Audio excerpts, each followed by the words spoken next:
Welcome everyone to our AI rounds again, and thank you all for attending. It gives me great pleasure to introduce Dr. David Wiljer, who's the Executive Director of Education, Technology and Innovation at UHN, and is a professor in the Department of Medicine and Institute for Health Policy Management and Evaluation at U of T.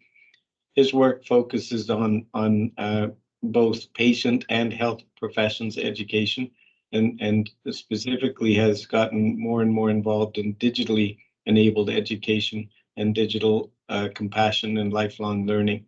He's also currently the academic director of the continuing professional development at U of T and current president of the Society of Academic Continuing Medical Education. Today, Dave's going to speak on accelerating the appropriate adoption of artificial intelligence in healthcare through education and knowledge exchange. Over to you, David. Thank you so much, and a pleasure to talk to you. So I'll start with a couple of disclaimers. So I'm in the Department of Psychiatry, not medicine, so just so I don't get in trouble. I'm not a physician. I'm an educator and an innovator.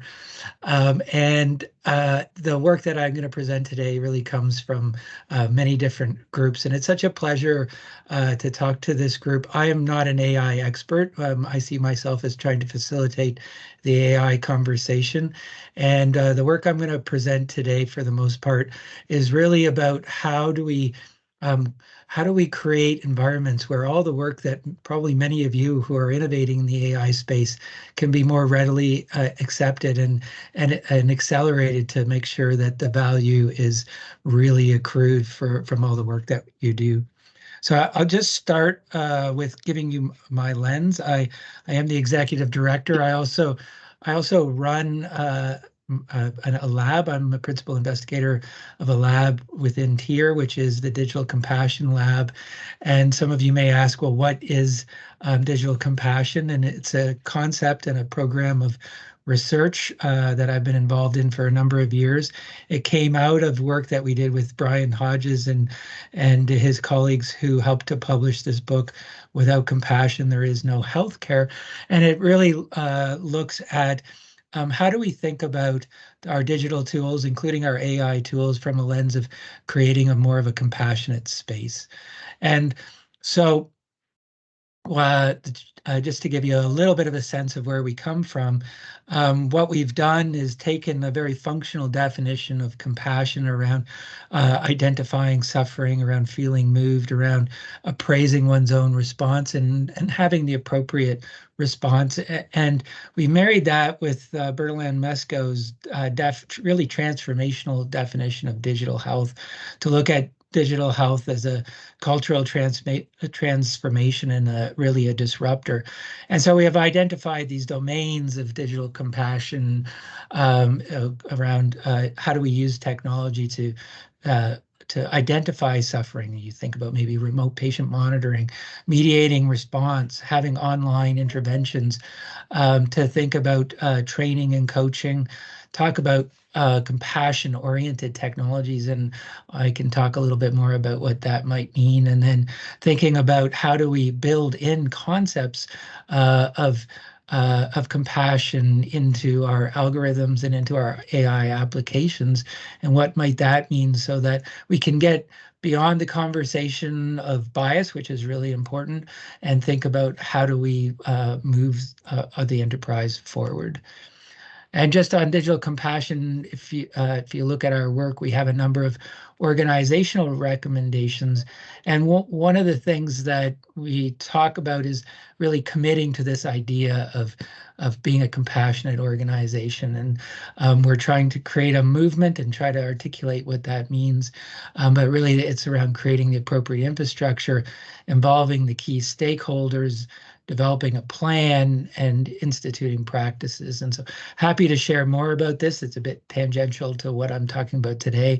But I think as we think about how do we accelerate and advance AIs in a way that is going to resonate with people, perhaps these are some concepts that we can adapt and move forward. So, this is comes from a an old paper now from Eric Topol, and really what's articulated in the paper is the role of AI in healthcare has the power to change everything. And I think Topol makes a good case that these tools can be used from everything from genetics to prediction of death and everything in between, and every type of process in between. And so the question is, how are we going to move forward, and where are we now, and where do we want to be today? So just as a bit of a tongue in cheek, but asking the question, where are we with predictive analytics in healthcare and AI? And I, since it's February, I was thinking about Groundhog Day and predictions, and some of you will have noticed this year that we've moved beyond the groundhog to the lobster. The lobster is very popular. In AI, I think we have a lot of this hype and flavor of the month. The groundhog still is wildly unpredictable, although the locals claim 90% accuracy. The scientists say 25%. The data is still out on the lobster. My point in this little tongue-in-cheek piece is I think we really need to be reflective of where we're at, that we are in the infancy, that we are starting this conversation. And when we look back on where we are today, 10 years from now, I think we'll have seen that we make tremendous progress. The other thing I appreciate about these pictures is that the people are really important. And that's my message in all of this, is where it's really about the role that the people have to play in using these tools. And we have great examples of implementations across UHN, and many of you have been part of those. And one of the early ones was implementing the SWIFT technology in the Michener Institute and the Chiropody Clinic to try to help address this issue of diabetes-related amputation. So it's not to say that we don't have good tools, that they're not working, but I think we all know that we're in early days in some respects in terms of where we can actually go. So this particular tool, you take a picture, the AI algorithm helps make predictions around the likelihood that the wound will heal or not properly, and then we can have interventions. So there are good tools. We're in the early days, but at the same time, there are some, inconvenient truths. And again, this is a paper that comes from 2019, and we've made some progress, but I think everybody working in the space still feels that the tools are maturing, and that some of them are not at the level of clinical utility that we would like. And a huge issue in moving things forward is data, and how do we raise awareness about that, and how do we have conversations? So I like this idea of the inconvenient truths that we need to talk about that will help accelerate the conversation. And so how do we build the vocabulary to do that? How do we understand the black box of concepts? And as these boxes emerge, how do we deal with them? So in 2019, this paper came out from the Harvard Business Review, building the AI-powered organization, and it said it's not about technology, it's about culture. And when I was reading this paper for the first time, what struck me most was this message of, it doesn't really matter that much how you organize your organization. You can be centralized, decentralized. You can have, SWAT units. You can really empower your innovators in different ways. The number one thing that this group of authors said was, what really matters is that you educate everyone at the appropriate level. And that obviously is challenging. What does that mean? How do we make sure that people have the appropriate education? Not everybody can be an expert. So in 2019, Future Skills Center, which is a federally funded body looking at upskilling the workforce, came out with its first call. And together with UHN Michener, the Vector Institute, we put together a grant, and my name is here, but it's really, there was a whole group of people who were part of this. And it was looking at, how do we improve frontline education. We were successful in the grant. And so I'm going to tell you about a couple of years worth of work in a few minutes. So bear with me here. So as I said, this is funded by Future Skills Center. Vector was an amazing partner in this, and Michener and UHN came together to make all of this work happen. And we had support partners from Ontario, but also across the country. So we're grateful for that. So if you're interested, this is the protocol of the work that we did. So we published our approach to all of this work. What we heard as we engaged in our conversations is one of the things that's really, and at that time, and I think it's still true today, that was holding back the innovation around artificial intelligence was the lack of education, especially with clinicians, to be able to engage in the conversation. And so this lack of understanding was something that we thought we could tackle and help, and a real area of focus. And there are lots of data science programs and innovation programs, but at least at the time that we started this work, there were very few education programs. That now has since changed, and every program and school has it, probably has or is developing an AI education program. But what did we set out to do? So we really wanted to think about an evidence-based approach to build the workforce in this area. We chose this mantra of changing mindset, skill set, and tool set. We had 3 programs of work, one focused on mindset, one focused on skill set, and one focused on tool set. And really thinking about how do we create a template to optimize the capacity building that's required for such innovation across the system. And I won't bore you with this slide too much, but just to say that we did take a very systematic approach to the entire program. We used an integrated knowledge translation approach with everything from knowledge synthesis to looking at how we drove our education plans through the knowledge translation approach.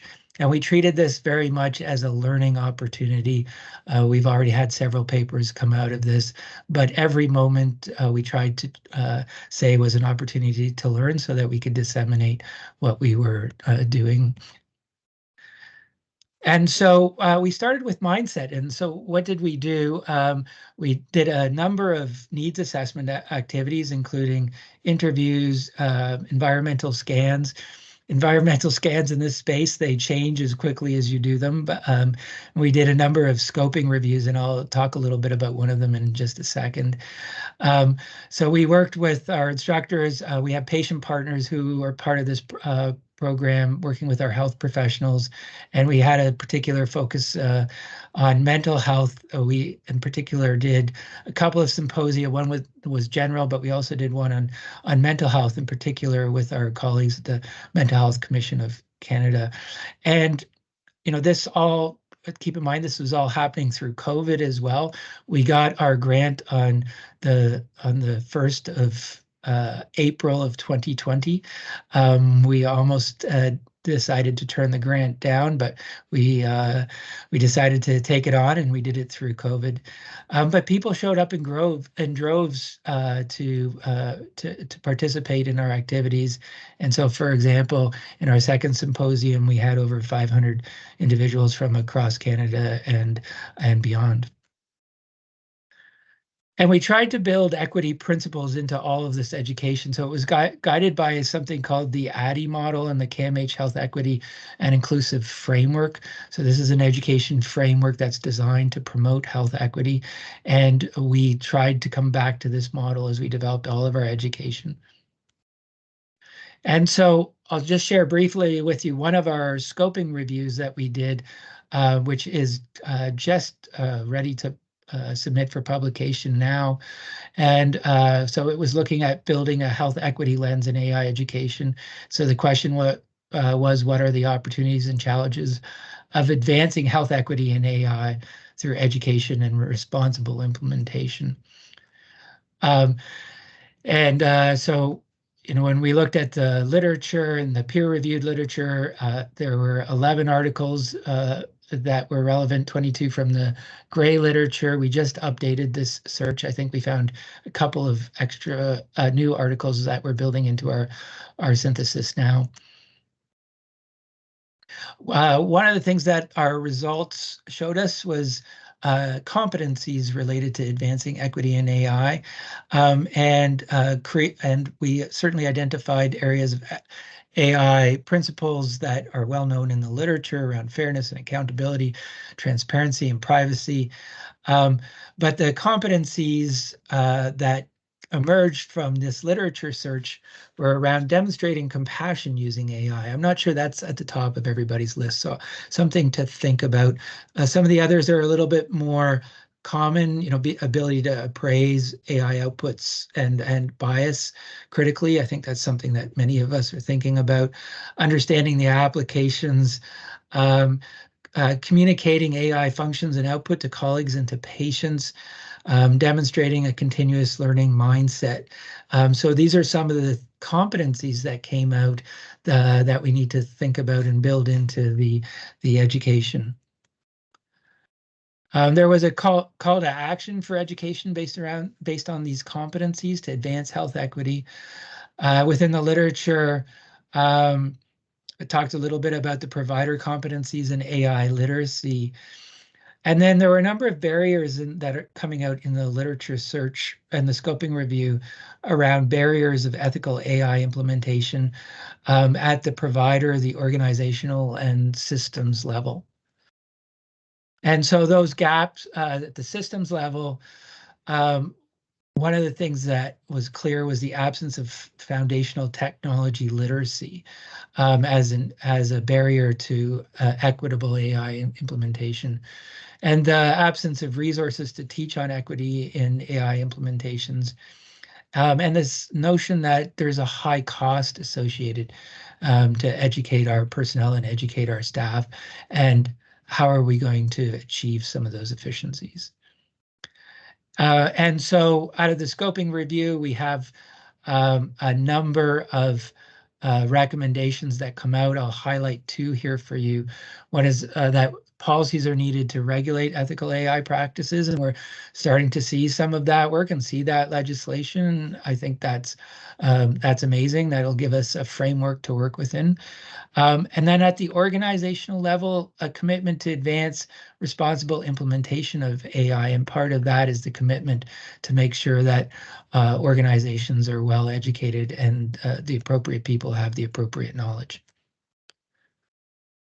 So the next category, so that was around the mindset and the mindset of building in equity. The next area I'll come to is around skill set. So when we talk about changing skill set in our work, it was to provide foundational understanding of AI and skills and to prepare health professionals for implementing AI in their practice. And I'm not surprised at this because we've seen it with other technologies. When we started this on day one, the desire was for very general education. Within 18 months of implementation, people were saying that general education isn't enough. We need the specialized education that's going to really help us in our area. And I think that's the biggest shift we've seen is people are, moving beyond the basics of AI education and getting into that really that they want to know what are their peers doing, what's happening in their discipline, in their areas. In our program development, it was really a team-based approach, just to highlight that. We had our research team, our instructors, we had assistants with the education, our course directors, our project partners, our patient partners, and our subject matter experts. So one of the programs that we developed was AI for healthcare leaders. We ran this program twice. Three times. We ran it 3 times. The first time we had very low uptake, the second time as well. What we learned is that we were trying to provide too much education, and the first two cohorts, I think it was 8 weeks of education. We reduced that down to a much shorter time frame and made it much more targeted. So the leaders really wanted to know what it was, that was targeted to them. They didn't need to become experts. So we really had a group of experts focusing on the content that the leaders were interested in around how do we make decisions? What are the opportunities? Who do we need to partner with? What about issues like security and cybersecurity? One of the things we were very fortunate to achieve is to have diversity of learners within the experience. And you can see from this quote here that both the diversity of experience and the practical aspects of the conversation were really critical to the success of this Health Leaders program. I'll say we've run 3 cohorts. We don't have additional funding, but we are looking to have conversations about how we can continue this work, and we'll continue to apply for funding. One of the things we probably will work on is a little bit of the commercialization. So all of this education was provided for free, funded by the grant, and people are probably going to have to pay for it as we deliver it in the future. The second program I wanted to highlight was AI for Clinician Champions. We ran 3 cohorts. We had 157 registered, 113 received their certificates. Again, the way we framed this content, and our instructors were very conscious of this, is it was all about the clinical problems we're trying to solve, and then what tools could be brought to bear on those clinical tools. So many of you may know Devin Singh from Sick Kids. He was one of the lead faculty for many of these programs. He's very problem focused in the work that he did. And so some of the comments are around how tailored the content was, and how interdisciplinary it was. We brought a lot of different clinicians together to work together on the problems. And people talked about the fact that it was a very accessible program and that notions of diversity and inclusion and equity were built into what we were doing. So we were pleased to have that feedback. This is a course outline from the 8-week program. This students had to complete a capstone project. So again, it was very focused. And then they had assignments each week. We had our RAs, our teaching assistants who worked with the students in small groups. And you can see here the types of things that we were really focusing on around the principles of machine learning, the types of data and algorithms, models and validation, issues around privacy, security, clinical integration, and so on.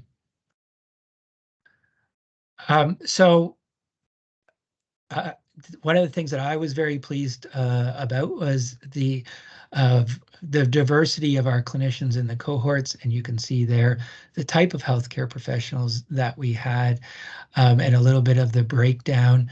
We had 32 physicians in total in the 3 cohorts, and then many other clinicians. And I won't go too much into our evaluation, but I wanted to share a couple of themes that we found, because I think they're useful not only from an education perspective, but an implementation perspective. And so one of the things that came out as a really important theme was accessibility. The accessibility of the way we deliver the content and the accessibility of the content itself. So accommodating course delivery to reach diverse audiences was really critical. This was all done online, but we had videos, we had recordings, we had our written content, and so a lot of the concepts, were tricky, and they were all embedded within real life examples as well. And then there was a lot of attention paid to making sure that the content was there to meet the learners' needs. And one of the things we heard from the learners over time was, we really need to move beyond the basics. And so we did that in some of our content.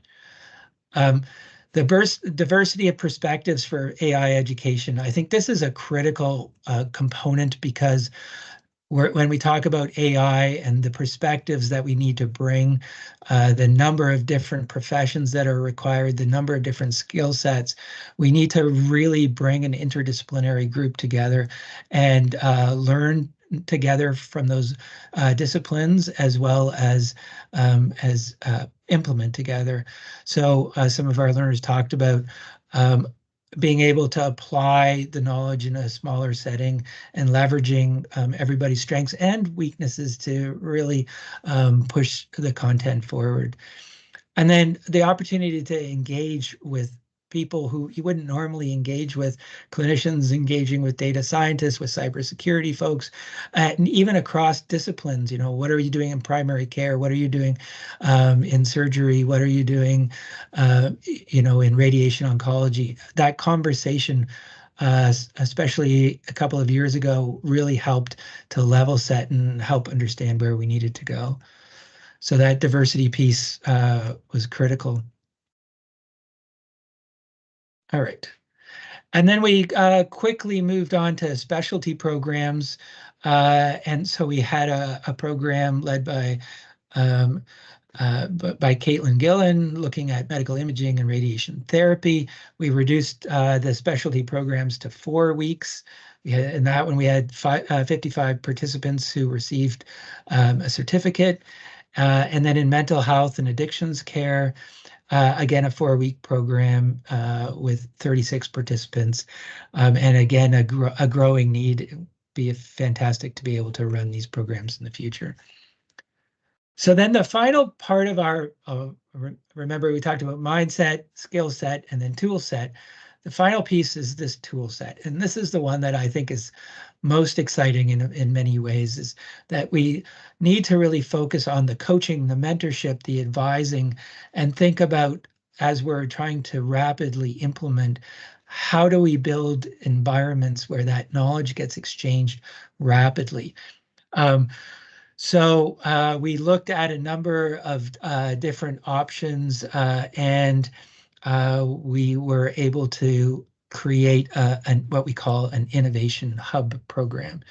So this is a mentorship program.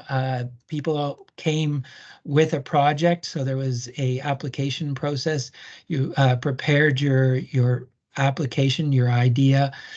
You developed your learning plan. You got to meet with experts.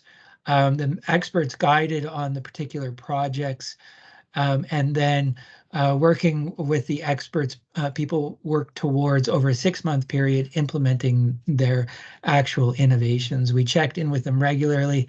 There was content along the way.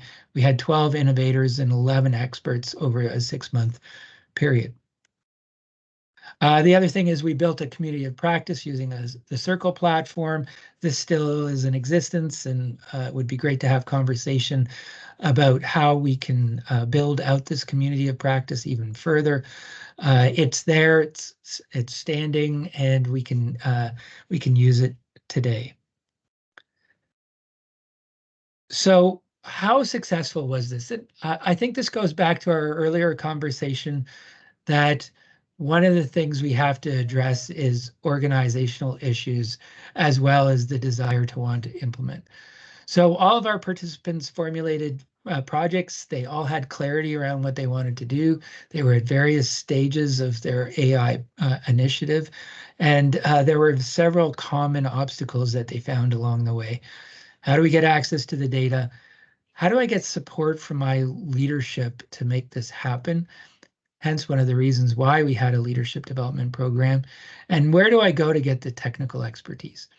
And I would say my number one learning from the entire project was that when we think about mentorship and fostering environments for learning within AI, maybe the traditional one-to-one model of mentorship is not going to cut it. What we have to think about is many to many or one to many, because these projects require such expertise and such various types of expertise that having one mentor isn't sufficient. And that really came out as we did our evaluations. The other idea that was very strong is this one, that where do I get the data from? How can I release that data?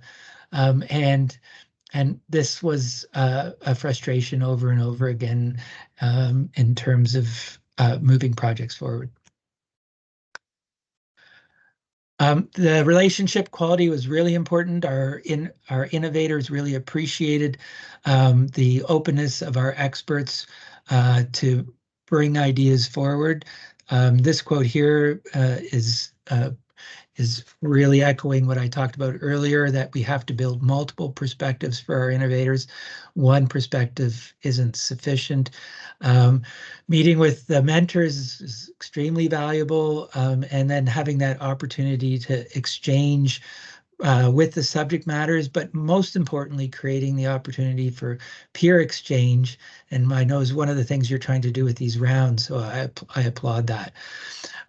So creating the right conditions is absolutely key, and having those tools available, but also understanding the complexity of the education, I think, is really quite essential.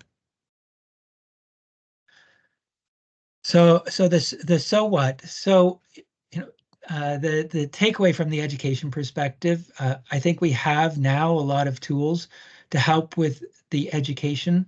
We have to create the space to not only educate those folks who put up their hand to be educated, but we have to figure out ways of building the education across our organizations to be able to have the conversation and the confidence that when we do the implementation, we're having the right conversations. Our institutions have to be committed to doing that education and also tackling the issues of how do we get the data, how do we support the innovators, and at the system level, making sure that we're thinking about the policies and the procedures and the data sharing required, and educating people at the systems level and the policies level as well, so that they can participate in these conversations and that we can accelerate the great work that's happening in our community, which is ultimately the goal of where we want to get. So, when we talked about the experience with our learners, they really appreciated that the program took a lot of the mystery away for them. We gave them information around what to expect, the questions to ask, and we gave them some tools to actually engage in that conversation and some confidence to be able to do that. So what did we achieve in numbers? So we had 408 program learners, including our clinician champions, our leaders, our innovators, and our folks in the specialty programs. We had our symposium, our 2 symposia. We've had disseminated the knowledge through a number of conference presentations. We've had a number of journal publications. We've created some enduring materials, including some videos that you can scan here. We're also creating a final knowledge translation tool by interviewing actually a number of people from this community and talking about how can we accelerate the adoption of AI across the organization and highlighting a number of our UHN innovations. So the grant and our partnership with Vector has, I think, been very fruitful. It's left us with a lot of products. I think we still have a lot of work to do, and I'm excited about engaging in conversation with all of you about how we can really think about rapidly iterating our knowledge products to keep up with the capabilities and have the capabilities to disseminate the knowledge. The last couple of years with generative AI have been so rapid, so much information, so many new technologies. Creating the space for conversation is so important. And I just came off a call with a community of practice that I work with, and the topic, the last part of the conversation was how to manage ChatGPT in the CARMS interview process of bringing medical students into residency programs, and to what extent is ChatGPT a tool that should be accepted, and how do you manage that? So creating the education, the opportunities at all levels of our system, from bringing in our future leaders to training our staff now, is so critical. And then I'll just end with the conversation where we started around equity and diversity, and putting equity and diversity and inclusion and accessibility front and center right from the beginning as we try to change the culture so that we can build our AI-enabled organization. And I thank you. I look forward to the dialogue and the conversation, and appreciate all of the work that you're doing to make this happen. Thanks, David. That was very enlightening. I think we have some comments. I guess Sarah first, you had your hand up. Yeah, well, obviously I have the great pleasure of working with David regularly, and I'm always amazed how he manages to do all this on the side, almost, of everything else he's doing. But David, what I wanted to ask him, maybe Shaf, for your input as well. We're doing a lot of work with AI Hub at UHN, and obviously I have a co-appointment at Sick Kids where we're doing a lot of work as well. I'd like to understand a little bit more about what are we doing. What is the culture around this, around collaboration, cooperation, as versus competition? I mean, everybody wants to be at the front leading edge, but actually there's so many things I believe we should be doing collaboratively and cooperatively amongst our peers. I've certainly been at a couple of tables with Tazan, and I've been at a couple of tables with my EPIC colleagues. And I just want to sort of get a sense of where you feel the culture is. It's a very weird question. I apologize for it, but you know what I'm getting at. No, and if I can start, Shaf, and then maybe you can jump in.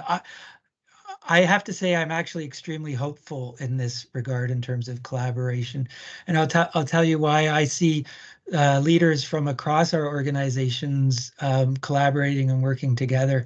And when we did this initiative, we had people coming from Vector, people from Sick Kids. So Devin Singh, who you know well, he was like, sign me up. And I was talking with Mohammed Mandami yesterday. And I said, what's the number one challenge? And he said, we have an education crisis. We just can't educate people fast enough in AI. We need to do it. And I think people are, at least in the education space, people want to collaborate and are willing to share. And they're sharing their resources and they're sharing their knowledge.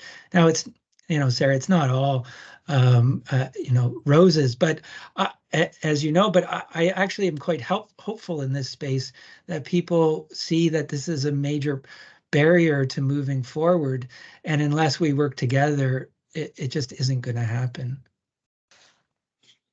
Yeah, I think those are really important points, and one aspect of the culture is we need to sort of separate it in two parts. Like, there's one part of it is the competition and commercialization and new products coming in and new partnerships. So there is a bit of that. The other side of it is, how do we actually bring AI to our hands, to our everyday work, to our, I'd like to see AI in healthcare like I use Waze in my car.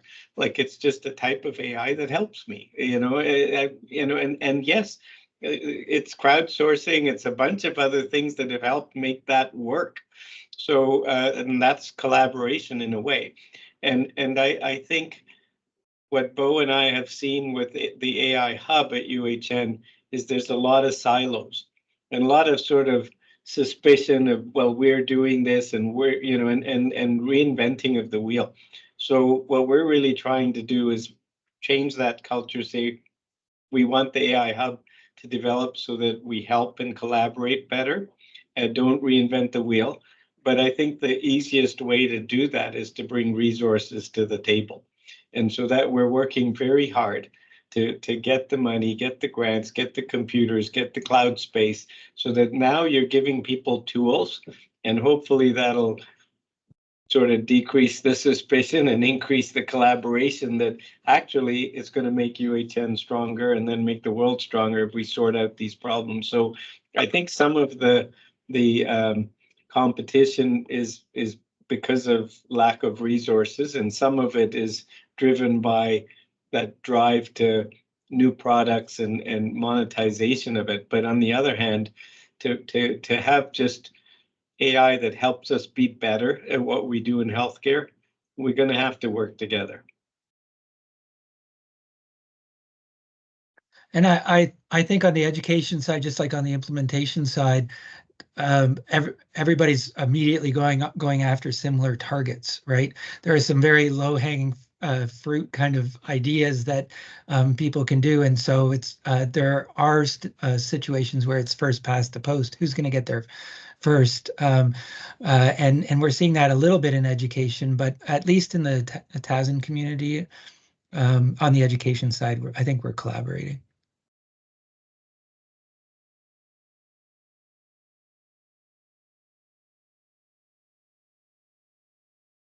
And I think the other part about AI is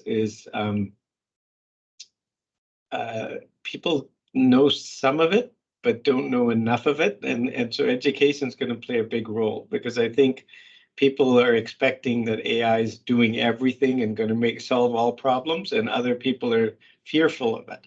And I think with education, you'll be able to harness, the good and be careful of the bad and make us better, And Shap, the other thing is, as our new trainees come in and our learners and so on, they're so far advanced in this period that, that's a whole other ballgame. Like, we're dealing with a completely different user group than we dealt with 5 years ago or 10 years ago, or even today, quite frankly. So I think it's fascinating. And I think the education, and over and above that, there is the other things that, the governance, the frameworks, the ethics, and all the other things we need to consider. But the education piece for Luddites like myself will be very important. But I think our next generation, they're so ahead of us. Like, it's going to be a bit scary. Scott? Questions for Shaf. Shaf, you mentioned about still dealing with the pillars of data and how that's still causing problems.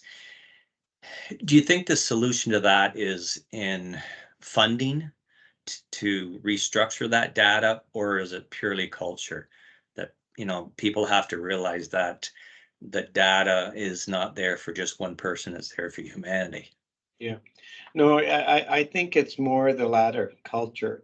And that's why it's so important to have patient partners and stuff. Like, the banks have figured out privacy. And yet inside these walls, we're paranoid about privacy. It's hindering our progress. And patients have told us, like, I really don't care if you know what blood pressure pill I'm on, right? But I do care if you have my bank account number and password to it. Right. And they figured it out. So why can't we? So I think, we learned so much, like with telemonitoring, we're using telemonitors to watch patients, and everybody said, oh, what about privacy? And patients don't want you watching them. And patients said, no, I'm so glad somebody is watching me. You care and someone's watching. So, I think sometimes we might assume that it's a privacy breach or an issue, and there are privacy breaches. We can't screw up with it. So I think, we're going to have to work with our partners and say, okay, this is precious patient information. How can we serve the patients better? And patients have to understand that there is going to be some risk to be able to serve you better. Just like you can do your banking from home, but there's some risk that you're doing it that way and you're not going right to a teller. But it's a managed risk and a well-controlled risk. And I think we need to take healthcare to that place where we say, we can only help you if I can look at what 100,000 patients like you have and what happened to them, and I can predict things and I can avoid things. But I can't do it just with your data. And I think that's an important part, because when you start looking at the whole picture, my data is so minuscule, Yeah. that it's really unimportant in some situations. But I think, the patients put more value in it maybe than really what it should. Therefore, it accelerates, the privacy issue so much more than it needs to be. Yeah. And And I'll just, education, right, David? I mean, Yeah. in the sense that, like, when I get a notice or an email about a privacy breach and it has something to do with my credit card, I'm really scared and upset. And what do? If I hear a privacy breach about my electronic chart, I mean, I don't really get as much of a strike of fear, right? Yes. I mean, how's it going to affect me, kind of thing. Sorry, David, I interrupted you. no, I was just, first of all, I wanted to echo, Shaf, your comment about the importance of patient partners. And I have to acknowledge that Scott has been an amazing patient partner for me. I've learned so much from Scott and others, and Scott was part of the project. So I do think that co-creation and bringing in that perspective is really important. And I want to pick up on one other thing you said, which is really this notion of fear that comes in, and if we're not educating ourselves and we're not elevating our conversation, this fear is going to hold us back. And we're just one step away from somebody saying, "Oh, you're going to hurt somebody," saying that without having all the information, without understanding the context, and then it sets back, the work years, if months, if not years, that we have to go back. So I think the education along with the progress is really helpful so that people have the right vocabulary, the right literacy, and actually know where the risks actually are and where we should be paying attention. So David, the issue then will be, how do we educate people? When, like, what information do we have to reassure them, Yeah. that it is going to be okay and it's not going to be, robots taking over medicine and making decisions and hallucinating without any input from a human being? Absolutely. And I think by having these conversations and providing the education, we can at least get part of the way there. Yeah. I also think in little steps, like people AI has made our lives so much easier, in our cars and what we do in our smartphones. And yet people don't think that it's there. Like, they don't know that it's there, that it's helping you. It's working already to make your life easier. So I think pointing out those examples will likely say, well, like just think about me as a doctor. Like, I have learned so much since medical school, and there's so much to learn. Wouldn't it be better that I have more at my fingertips quickly when I don't know, than to be relying on memory or what you learned, or things are changing, staying up to date. I mean, all of those things that help doctors stay up to date, know the information. You can't know everything these days on every specialty. So, but with AI tools, you can quickly have stuff at your fingertips that's relevant, right, for the patient in front of you. And I think people don't recognize that aspect. But it And for also the gets down to the validity and the, removing bias and everything else. Shaf, Yep. there's so many aspects to this, but absolutely, it's a tool that we've been waiting for forever, I think, in some ways. And then on the other hand, because I'm the CIO, I'm also saying the cyber criminals have even more AI than I do. So this is even a bigger problem. So as you talked about some of the things around data, we've got things that we have to really consider. But it is just a fascinating new generation, and it is so exciting. But trying to figure out the way to implement it, educate, which we don't spend enough time talking about. We talk about implementation, but we don't talk about education as much. So I really value this presentation, David, and the research you've done. Thank you. Actually, I have a question for both you, Sarah, and David. Is one of the source problems of AI is when it resorts to information that's incorrect. And oftentimes, like, we saw that in the pandemic. People were Googling stuff and reading stuff, and it's on the internet, it must be right. So I think one of the source problems is the quality of the information, right? You can put anything on the internet, and there's good stuff and there's garbage. So how do we sort out that issue of validating quality of information? Do we curate information and know, that this is a good source, or what should our approach be to solving that problem? Okay. Over to you, Sarah.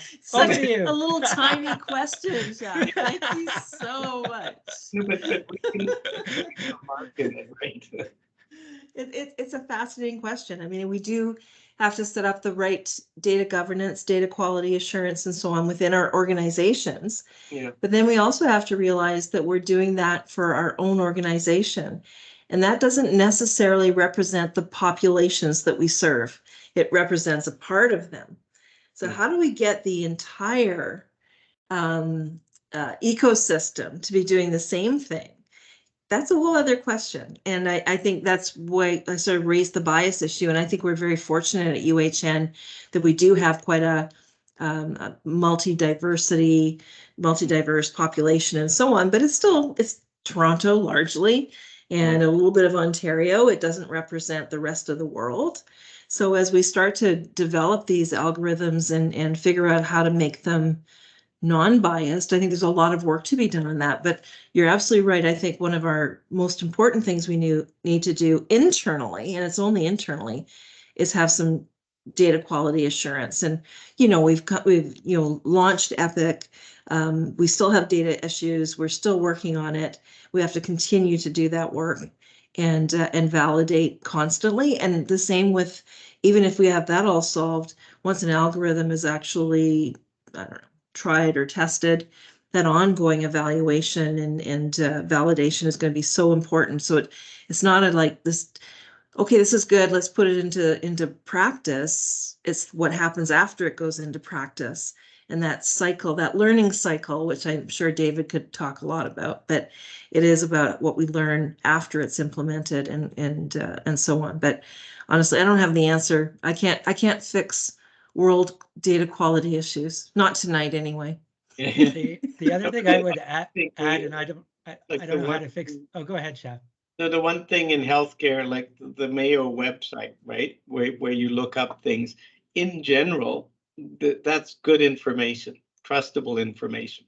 So I think in healthcare, I would like to see UHN be that for Canada.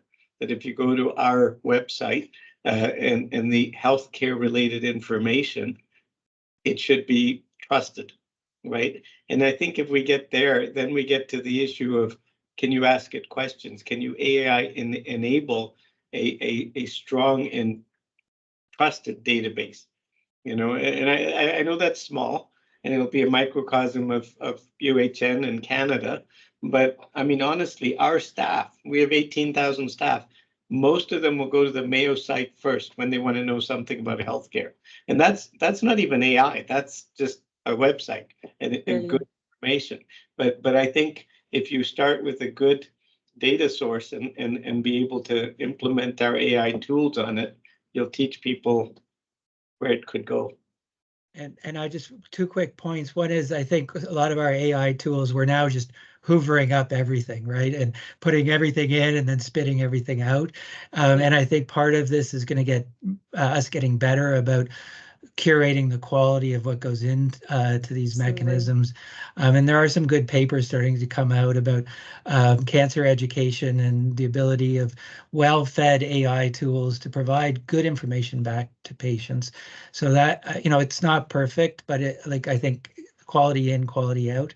And then the other thing is, as we turn on AI, we can't turn off our own brains, right? We have to remind people that turning on AI is not a substitute for sleeping at the wheel. Like, this isn't automatic. This isn't auto driving. We are turning on the tools, and our critical appraisal needs to be even more acute, more aware, and we need to be assessing all of those inputs. And something else that Dr. Mandami was saying to me is he's terrified that our new trainees are becoming too reliant on these tools and aren't turning on enough critical appraisal skills. So yes, it's another input, but don't turn your brain off, please. Like we need you all to be paying attention more now than ever. Yeah. Really good point. David, there's one last question. They're saying that they enjoyed the presentation, and is there a possibility of sustainability of training the trainer to now be the champion and educate their team going forward? Yeah, I think it's an excellent model, and I think if there was one area that we maybe should have focused a little bit more on in the grant would be to have given people more tools to go off and train in their units. I think the original idea was, can we train everybody? But I think this train the trainer model is going to be quite important. But some of the tools of the collaborative peer sharing, I think that's where the gold is. People want to learn from each other, and if we can set up some of those collaborative learning spaces, as much as people are willing to collaborate, given what your comments about collaboration, I think that will help us accelerate and go faster. Great. Well, thanks very much, Dave. That was a really enlightening session, and I think a lot of people enjoyed it. And thanks for doing the rounds for us. Thanks for being invited. Have a good night, everybody.